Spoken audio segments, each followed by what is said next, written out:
In Locksley Town, in merry Nottinghamshire, in merry sweet Locksley Town, there bold Robin Hood was born and bred, bold Robin of famous renown. The father of Robin a forester was, and he shot with a lusty, strong bow. His mother was niece to the Coventry knight, who slew the blue boar, as men know.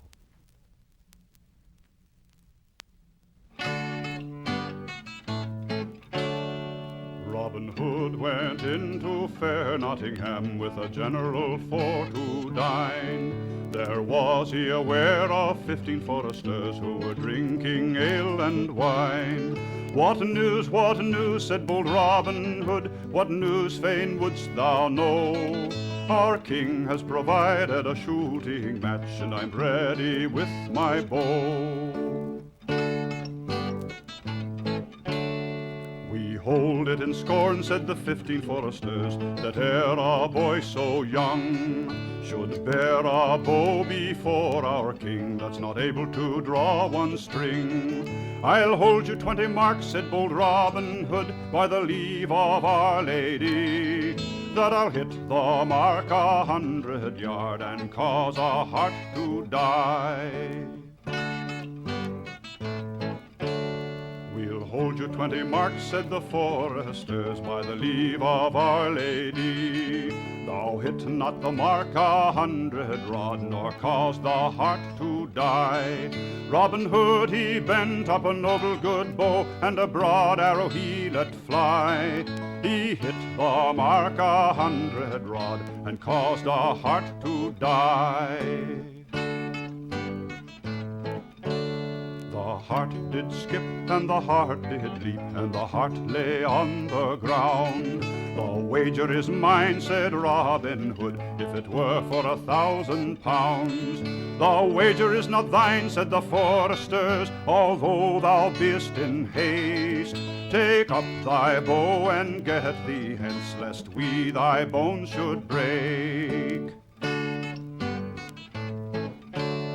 Robin Hood took up his noble good bow and his broad arrows all amain, and Robin, being pleased, began to smile as he went o'er the plain. Then Robin he bent his noble good bow, and his broad arrows he let fly, till 14 of the 15 foresters upon the ground did lie. That the quarrel first began went tripping o'er the plain, but Robin bent his noble good bow and fetched him back again. You said I was no archer, said Robin Hood, but say so now again. With that he sent an arrow after him, which split his head in twain. You have found me an archer, says bold Robin Hood, which will make your wives to ring, and wish you had never said the word, that I could not have drawn one string. The people that did live in fair Nottingham came running out amain, supposing to have taken bold Robin Hood with the foresters that were slain. Some lost legs and some lost arms, and some did lose their blood. But Robin, he took up his noble good bow, and is gone to the merry green wood. They carried their foresters to fair Nottingham, as many there did know, and digged them graves in their churchyard, and they buried them all in a row.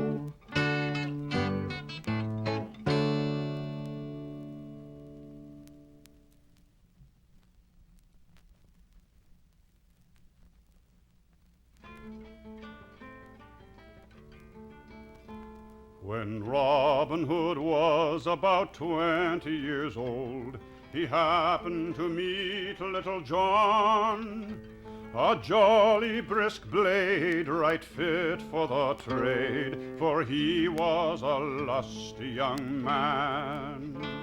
Though he was called little, his limbs they were large, his stature was 7 feet high.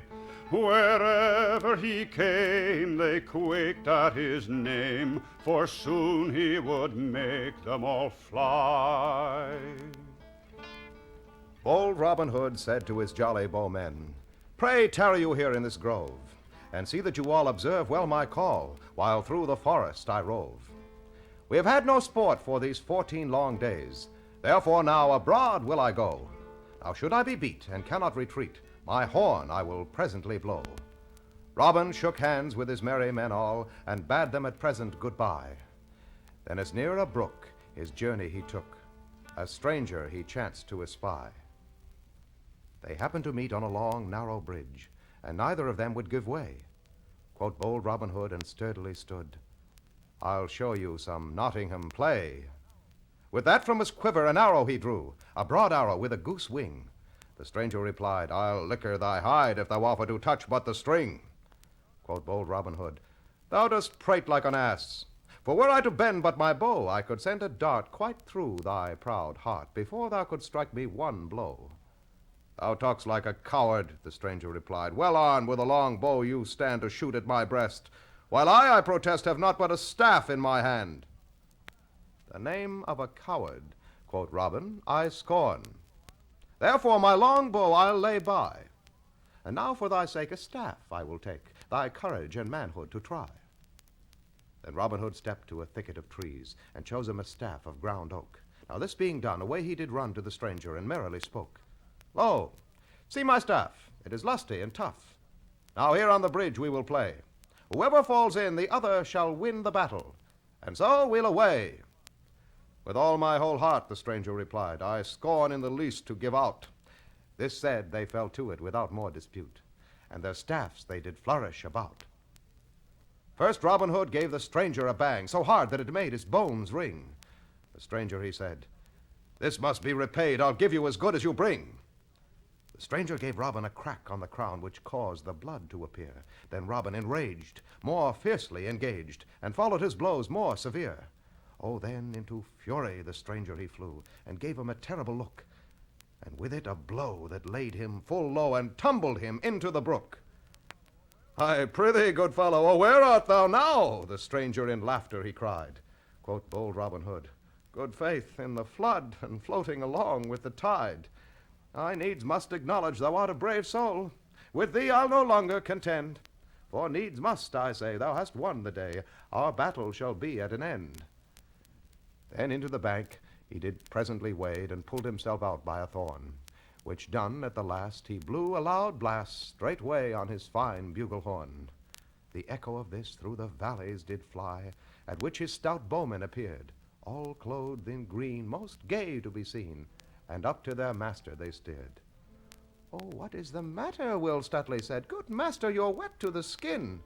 "No matter," quoth he, "the lad which you see in fighting hath tumbled me in." "He'll not go scot-free," the others replied, so straightway they seized him there, to duck him likewise. But Robin Hood cries, "He is a stout fellow, forbear."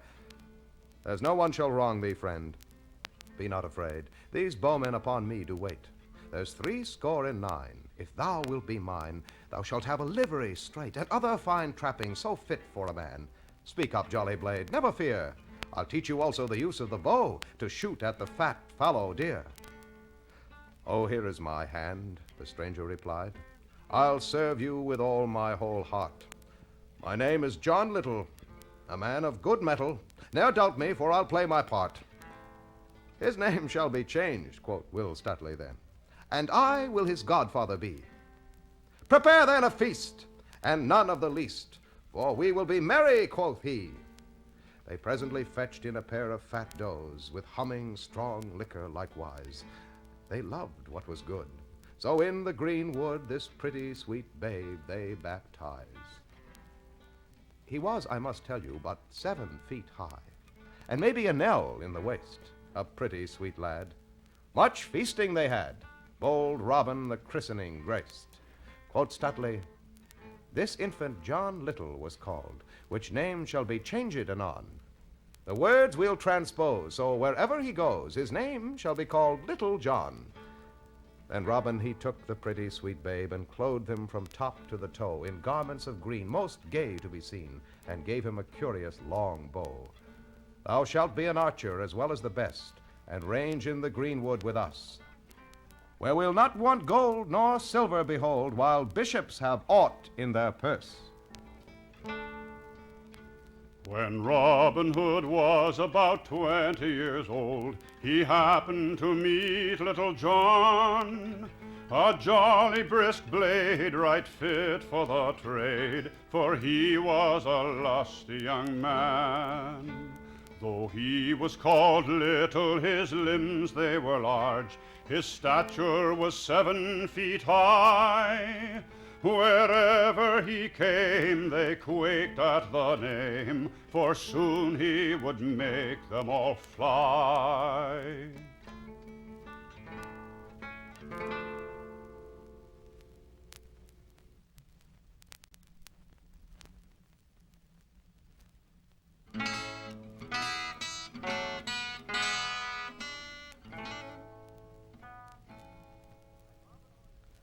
When Robin Hood in the greenwood lived, under the greenwood tree, tidings there came to him with speed, tidings for certainty, that Will Stutely surprised was, and eke in prison lay. 3 varlets that the sheriff hired did basely him betray. When Robin Hood he heard this news, oh, he was grieved sore. Aye, and so to his brave men he spoke, who all together swore that Will Stutely should rescued be, and brought home safe again, or else should many a gallant wight for his sake there be slain. He clothed himself in scarlet then, his men were all in green, a finer show throughout the world in no place could be seen. Forth from the greenwood they are gone, yea, all courageously, resolving to bring Stutely home, or every man to die. And when they came to the castle near in which Will Stutely lay, I think it good, said Robin Hood, we here in ambush stay, and send one forth some news to hear of yonder Palmer fair, who stands under the castle wall, some news he may declare. With that stepped forth a brave young man, who was of courage bold. Thus he did say to the old man, I pray thee, Palmer old, tell me if thou dost rightly know, when must Will Stutely die, who's one of bold Robin's men, and here doth prisoner lie?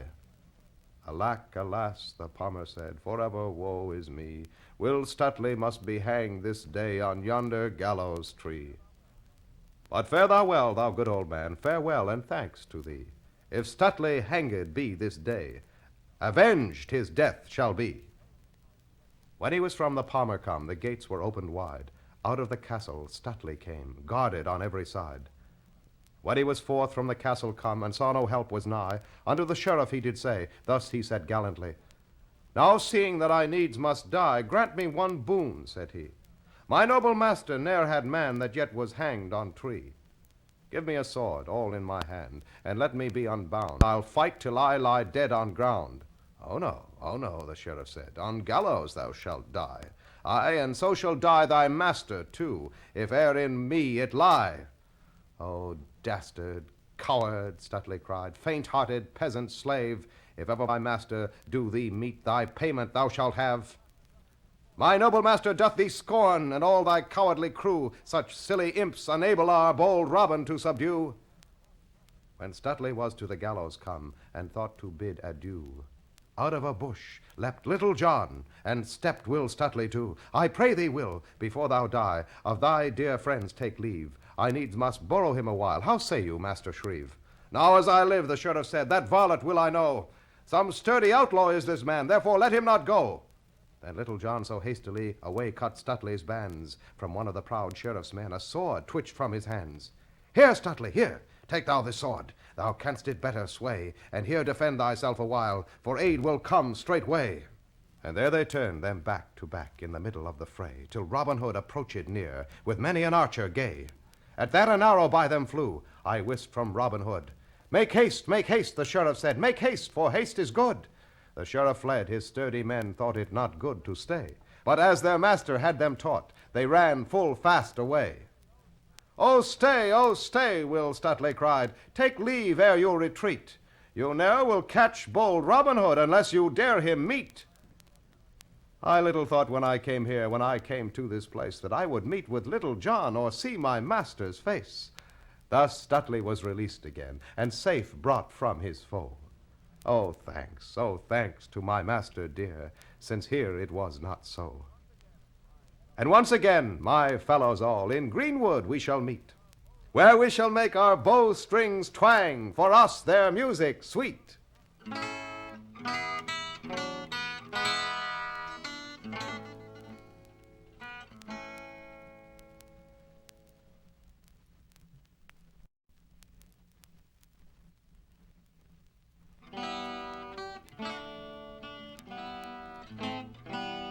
A bonny fair maid of noble degree, Maid Marian called by name, did live in the north of excellent worth, for she was a gallant dame. 'Twas neither Rosamond nor Jane Shore, whose beauty was clear and bright, that could surpass this country lass, beloved of lord and knight.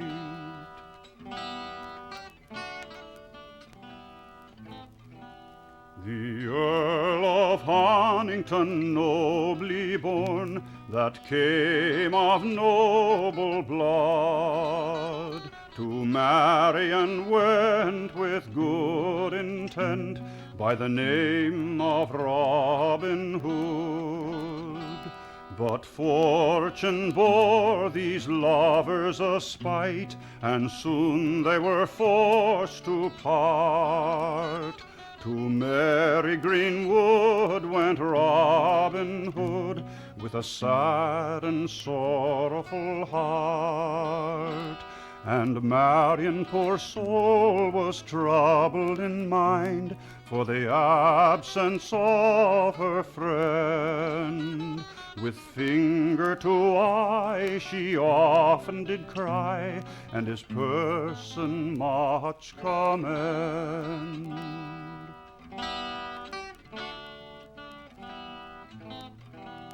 Perplexed and vexed and troubled in mind, she dressed herself like a page, and searched the wood for Robin Hood, the bravest of men in that age. With quiver and bow, sword, buckler, and all, thus armed was Marian most bold, still wandering about to find Robin out, whose presence was better than gold.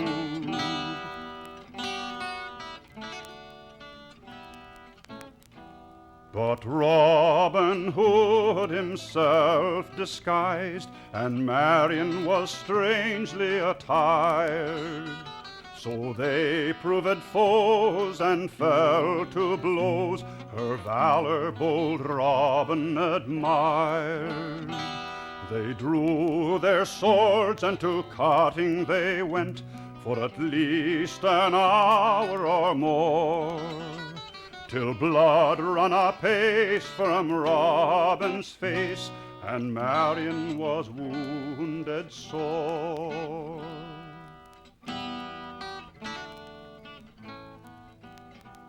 "Oh, hold thy hand," said Robin Hood, "and thou shalt be one of my string, to range in the wood with bold Robin Hood, to hear the sweet nightingale sing."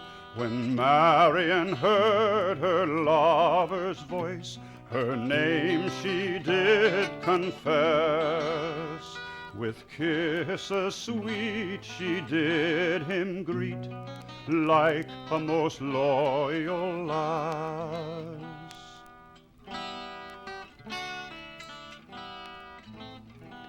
When Robin Hood his Marian saw, oh, what a hugging was there!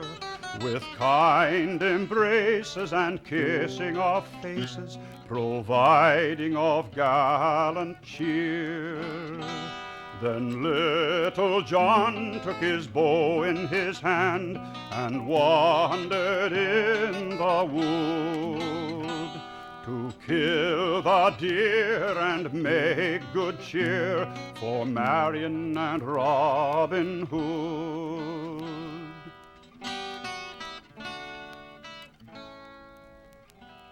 A stately banquet they had full soon, all in a shaded bower, where venison sweet they had to eat, and were merry that present hour.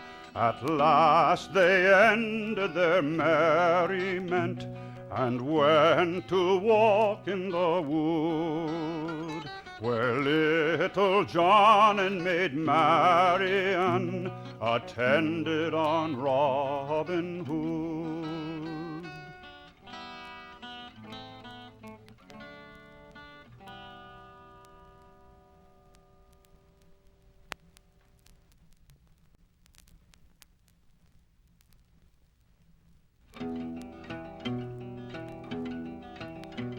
Come all you brave gallants, and listen a while, that are in these bowers within. Of Robin Hood, that archer good, a song I intend for to sing. Upon a time it chanced so, bold Robin in forest spied a butcher with a bonny fine mare, who to the market hied. Good morrow, good fellow, said Robin Hood. What food hast thou? Tell unto me. Thy trade to me tell, and where dost thou dwell? For I like well thy company. The butcher, he answered Robin Hood, no matter where I dwell. A butcher I am, and to Nottingham I'm going my flesh to sell. What is the price of thy flesh, said Robin? Come, tell it soon unto me.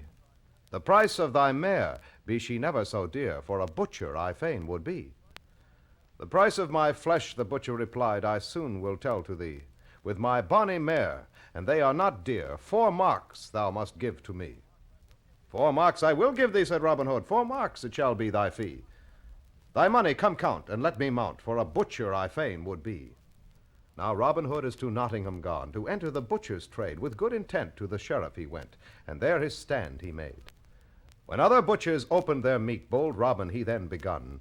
But how for to sell he knew not well, for a butcher he was but young. When other butchers no meat could sell, Robin got gold and fee, for he sold more for 1 penny than others could sell for 3. And when he sold his meat so fast, no butcher near him could thrive, for he sold more for 1 penny than others could sell for 5. This made the butchers of Nottingham do wonder as they did stand. Surely he is some prodigal that hath sold his father's land. The butcher stepped to jolly Robin, acquainted with him to be. Come, brother, one said, we be all of one trade. Come, will you go dine with me? Accursed be his heart, said Robin Hood, that a butcher doth deny. I'll go with you, my brethren true, as fast as I can hie. But when to the sheriff's house they came, to dinner they hied apace, and Robin he the man must be before them to say grace. Come, fill us more wine, said Robin Hood, be merry while we do stay, for wine and good cheer, be it never so dear, the reckoning I will pay. This is a mad blade, the butcher said. Said the sheriff, some prodigal that some land hath sold for silver and gold, and now he doth mean to spend all. Hast thou any horned beasts, the sheriff said, good fellow, to sell to me? Yea, that I have, good master sheriff, I've hundreds, 2 or 3. And 100 acres of good free land, if you will please it to see. I'll make you as good assurance of it as ever my father made me. The sheriff saddled a palfrey good, with 300 pounds in gold. Away he went with Robin Hood, his horned beasts to behold. Away then the sheriff and Robin did ride to the forest of merry Sherwood. The sheriff did say, God save us this day from a man they call Robin Hood. But when a little further they came, bold Robin Hood chanced to spy 100 head of good red deer come tripping the sheriff nigh. How like you my horned beasts, Master Sheriff? They're fat and fair to see. I tell thee, good fellow, I would I were gone, for I like not thy company. Then Robin he set his horn to his mouth, and blew out blasts 3. And quickly anon there came Little John, and all his company. What is your will, then? Said Little John. Good master, come, tell it to me. I've brought the Sheriff of Nottingham this day to dine with me. He is welcome to me, then said Little John. I hope he will honestly pay. I know he has gold, if it be but well told, will serve us for drink a whole day. Then Robin took his cloak from his back and spread it upon the ground. And out of the sheriff's portmanteau he told 300 pound. Then Robin he brought him through the wood and set him on his dapple gray. Commend me to your wife at home. So Robin went laughing away.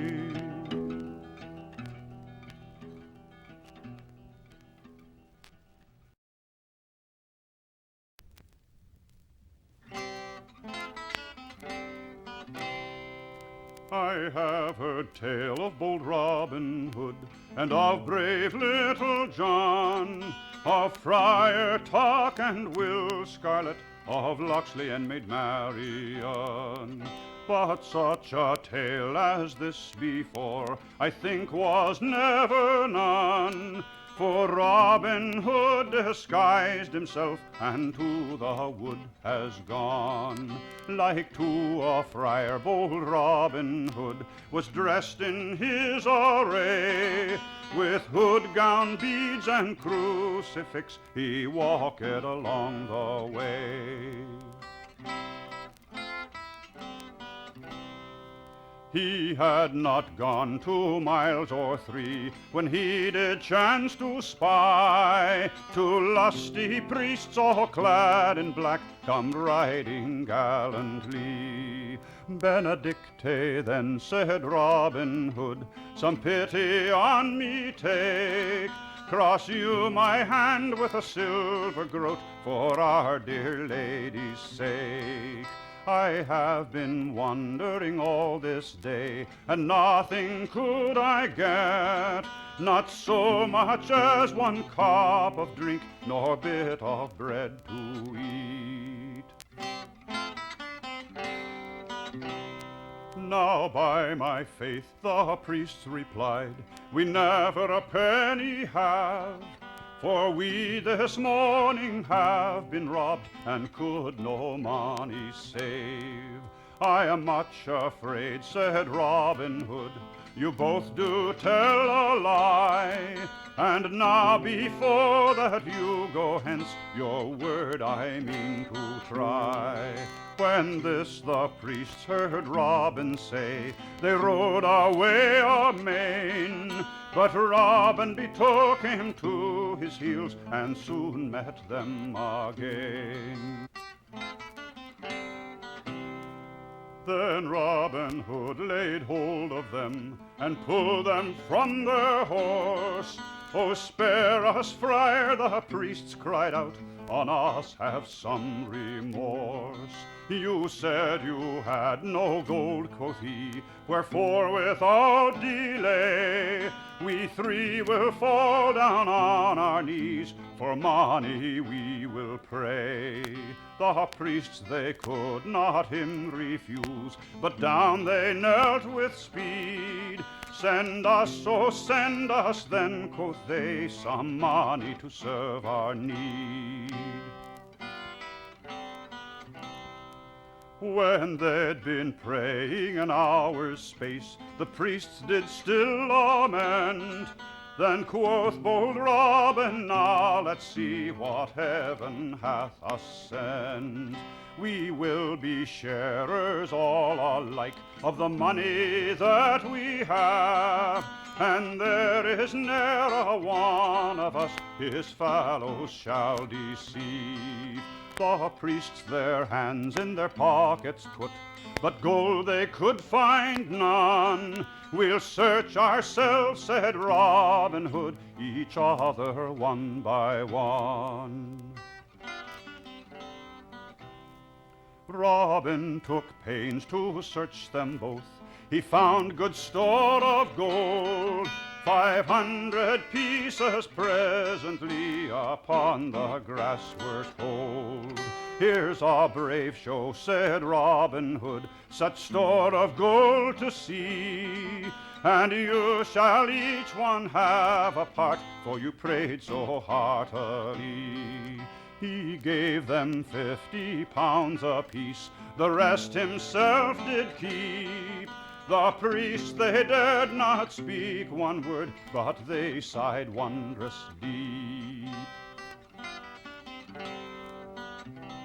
With that the priests rose from their knees, thinking they would leave him so. Nay, stay, said Robin, one thing more I'll say before you go.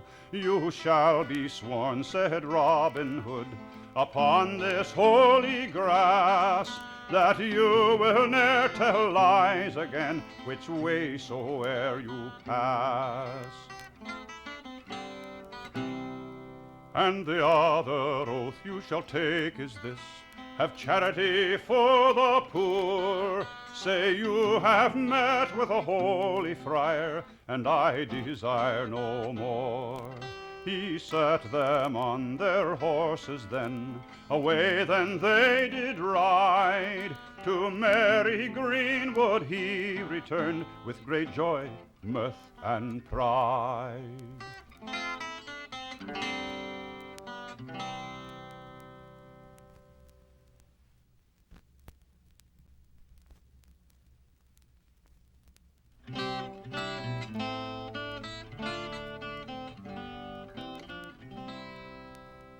Robin Hood, Scarlet, and Little John were walking over the plain with a good fat buck, which Scarlet with his strong bow had slain.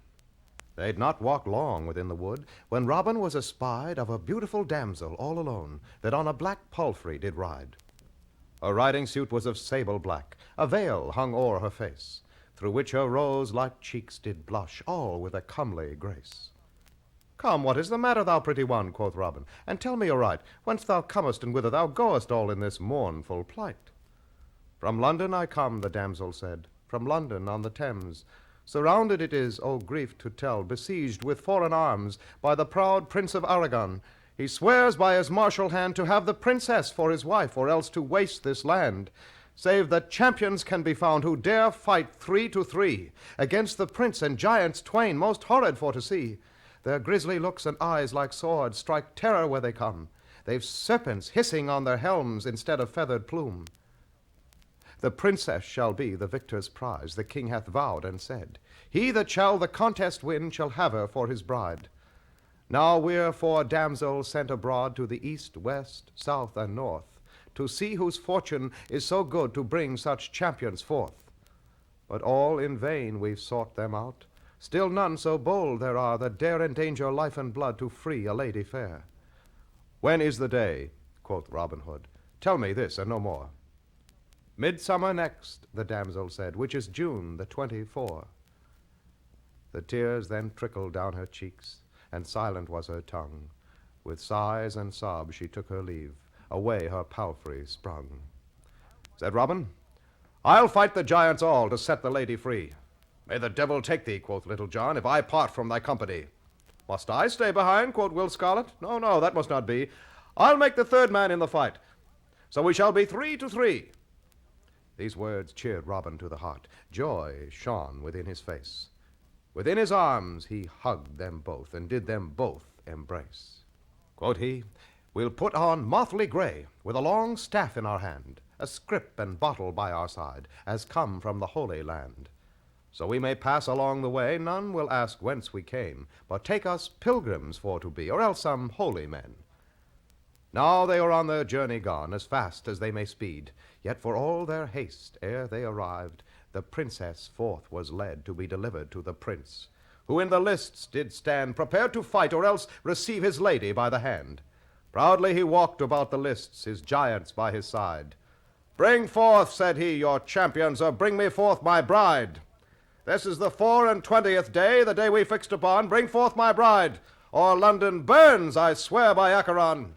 Then cried the king and queen likewise, both weeping as they spake, "Lo, we have brought our daughter dear, whom we must now forsake." With that stepped out bold Robin Hood. "My liege, this must not be so. Such beauty as the fair princess is not for a tyrant's moe." The prince he then began to storm. "Fool! Maniac! Baboon! How dare thou keep me from my prize? I'll kill thee with a frown." "Thou tyrant Turk, thou infidel," thus Robin did reply, "thy frown I scorn. Lo, here's my gage, and thus I thee defy. And for these two Goliaths here that stand on either side, here are two little Davids by, that soon can tame their pride." Then did the king for armor send, for lances, swords, and shields, and thus all three in armor bright came marching to the field.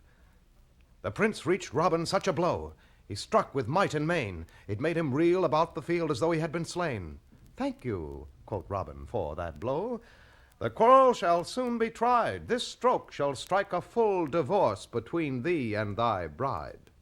From the shoulders he cut the prince's head, which on the ground did fall, still grumbling sore at Robin Hood to be dealt so withal. The giants then began to rage, to see their prince lie dead. "Thou art the next," quoth Little John, "so guard thou well thy head." His falchion then John whirled about. It was both keen and sharp. He struck the giant to the belt, and cut in twain his heart. Will Scarlet well had played his part. The giant fell to his knee. Quoth Will, "The devil can't break his fast unless he have all three."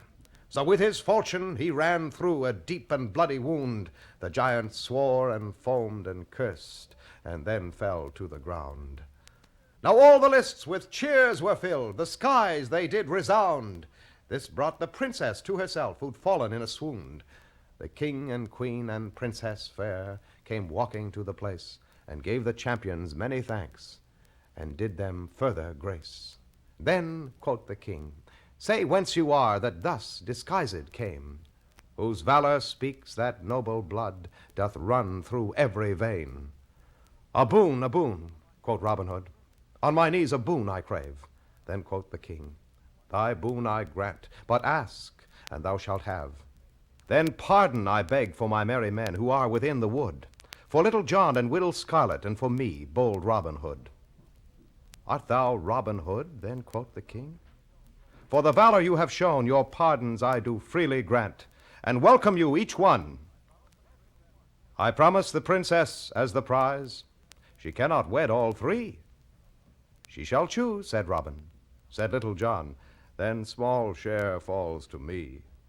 Then did the princess view all three with a comely, lovely grace. She took Will Scarlet by the hand, quote, "Here I made my choice." With that a noble lord stepped forth. Of Maxfield Earl was he. He looked Will Scarlet in the face and wept most bitterly. Quoth he, "I had a son like thee whom I loved wondrous well, but he is gone, or rather dead. His name was young Gamwell." Will Scarlet then fell to his knee, cried, "Father, father, here kneels your son, your young Gamwell, you said you loved so dear." Oh, what embracing and kissing was there when all these friends were met. They are gone to the wedding, and so to bedding, and so I bid you good night.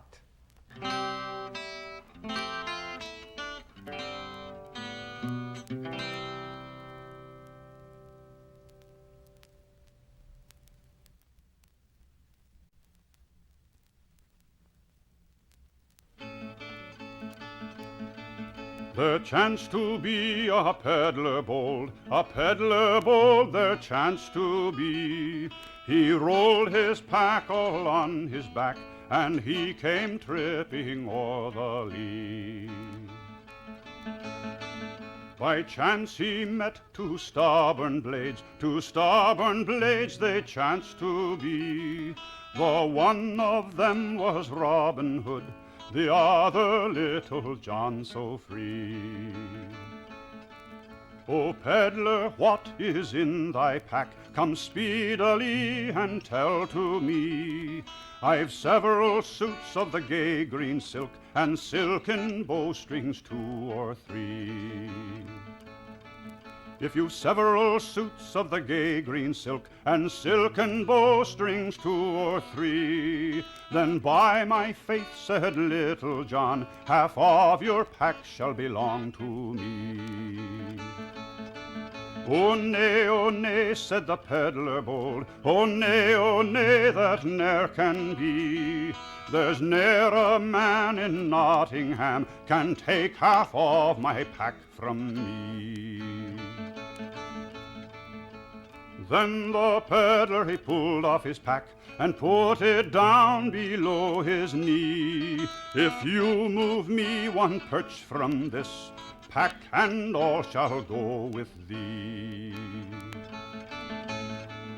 Then Little John he drew his sword, the peddler by his pack did stand. They fought until they both did sweat. John cried, Peddler, hold your hand. Bold Robin Hood was standing by, and he did laugh most merrily.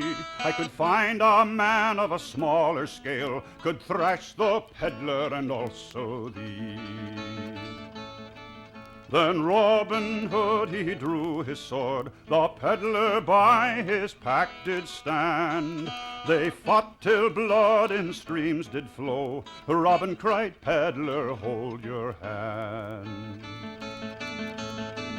O peddler, peddler, what is thy name? Come speedily and tell to me.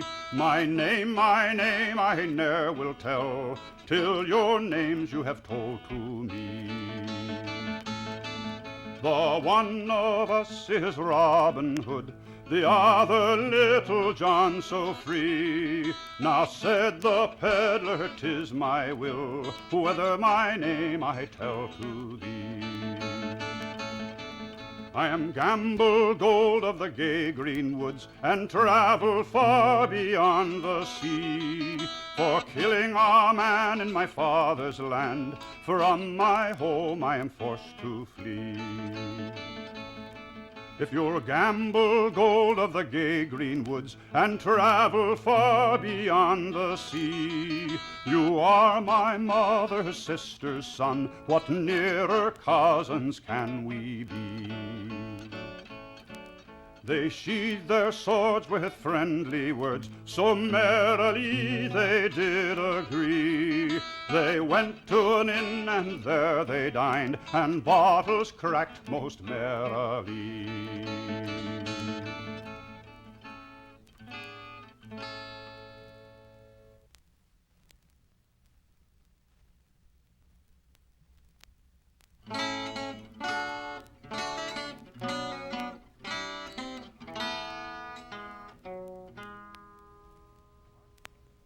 Once, when the Sheriff of Nottingham was plagued sore with grief, he talked no good of Robin Hood, that strong and sturdy thief. So to the London road he passed, his losses to unfold unto the king, who listened to the tale the sheriff told. Why, quoth the king, what shall I do? Art thou not sheriff for me? Go, take thy course, the law enforce on them that injure thee. Go get thee gone, and by thyself make up some tricking game for to enthrall the rebels all. Go take thy course with them. So then the sheriff he returned, and on the way he thought of the words of the king, and how the thing to pass might well be brought. With that he hit upon a plan, a shooting match to hold, and he that shot the best of all should have a prize of gold, an arrow with a golden head and shaft of silver white. Who won the day should bear away for his own proper right. For in his mind the sheriff thought that when such matches were, those outlaws stout, beyond all doubt, would be the bowmen there. Tidings came to Robin Hood under the greenwood tree. Prepare you then, my merry men, we'll go yon sport to see. With that stepped forth a brave young man, David of Doncaster. Master, said he, be warned by me, from greenwood do not stir. To tell the truth, I'm well informed, yon match is but a wile. The sheriff, I wis, is planning this, us archers to beguile. Thou speaks like a coward, said Robin Hood. Thy words do not please me. Come what will, I'll try my skill at yon brave archery. Oh, then bespoke brave Little John. Come, let us thither go. Come, listen to me, how it shall be that the sheriff need not know. Our mantles all of Lincoln green behind us we shall leave.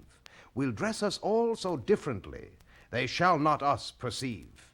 One shall wear white, another red, one yellow, another blue. Thus in disguise to the exercise we'll go, whate'er ensue.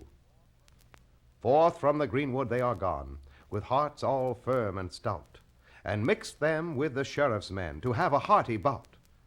The sheriff looking round about among 800 men, he could not see the sight that he had long expected then. Some said, if Robin Hood were here, and all his men to boot, sure none of them could pass these men, so bravely do they shoot. Aye, quoth the sheriff, and scratched his head, I thought he would be here. I thought he would, but though he's bold, he dare not now appear. That word struck Robin to the heart. It rankled in his blood. Ere long, thought he, thou well shalt see that here was Robin Hood. Some cried, Blue Jacket, another, Brown. The third cried, Brave Yellow. The fourth man said, Yon man in red in this place has no fellow. For that was Robin Hood himself, for he was clothed in red. At every shot the prize he got. His aim was sure and dead. The arrow with the golden head and shaft of silver white, brave Robin won, and bore with him for his own proper right. The outlaws then that very day, to shun all kind of doubt, by 3 or 4, no less, no more, as they went in, came out, until they all were met again under the greenwood shade, where they report in pleasant sport what brave pastime they made.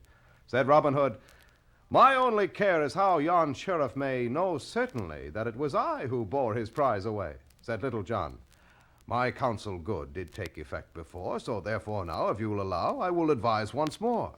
Speak on, said Robin Hood. Thy wit's both quick and sound. I know no man amongst us can for wit like thee be found. This I advise, said Little John. A letter shall be penned, and when 'tis done to Nottingham, you to the sheriff send. It's well advised, said Robin Hood, but how may it be sent? When you please, it's done with ease, master, be you content. I'll stick it on my arrow's head, and shoot it into town. The mark shall show where it must go, whenever it lights down. The project, it was full performed. The sheriff the letter had. When it he read, he scratched his head, and raved like one that's mad. We'll leave him chafing in his grease, which will do him no good. Now, friends, attend, and hear the end of my tale of Robin Hood.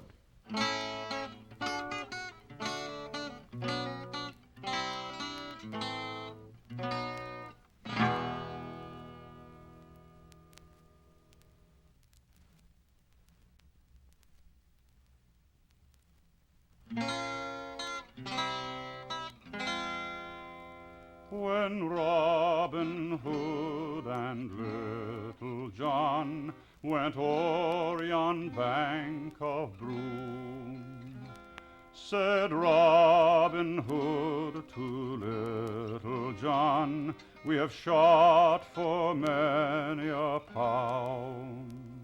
Now I cannot shoot one shot more, my broad arrows will not flee. But I have a cousin lives down below, please God she will bleed me. And when he came to Kirkley Hall, he knocked upon the pin. None was so ready as the prioress to let bold Robin in. Will you sit down, the prioress said, and drink some beer with me? No, I will never eat nor drink till I am blooded by thee. I have a room, the prioress said, which you did never see, and if you will please to walk therein, you shall be blooded by me. She blooded him in a vein of the arm, and locked him up in the room. Then did he bleed all the livelong day, until the next day at noon. And first it bled the thick, thick blood, and afterward the thin. And then good Robin Hood knew well treason was there within. He thought him of a window there, thinking he would get down, but he was so weak he could not leap, he could not get him down. He thought him of his bugle horn, which hung down at his knee. He set his horn unto his mouth and blew out weak blasts 3. Then Little John went hearing him as he sat under a tree. I fear my master is now near dead, he blows so wearily. Little John is to Kirkley gone, as fast as he can hie. And when he came to Kirkley Hall, he broke locks 2 or 3, until he came to bold Robin Hood. Then he fell on his knee. A boon, cried Little John. Master, I beg of thee. What is that boon, said Robin Hood, John, that thou beg of me? It is to burn fair Kirkley Hall and all of their nunnery. Now nay, quoth Robin Hood, that boon I'll not grant thee. I never hurt woman in all my time, nor at mine end shall it be. But give my bent bow in my hand, an arrow I'll let flee, and where this arrow is taken up, there shall my grave digged be. Lay me a green sod under my head, and another at my feet, and lay my bent bow by my side, which was my music sweet. Let me have length and breadth enough, green sod beneath my head, that they may say when I am dead, here lies bold Robin Hood. These words then they readily granted him, which did bold Robin please. And there they buried bold Robin Hood within the fair Kirklees.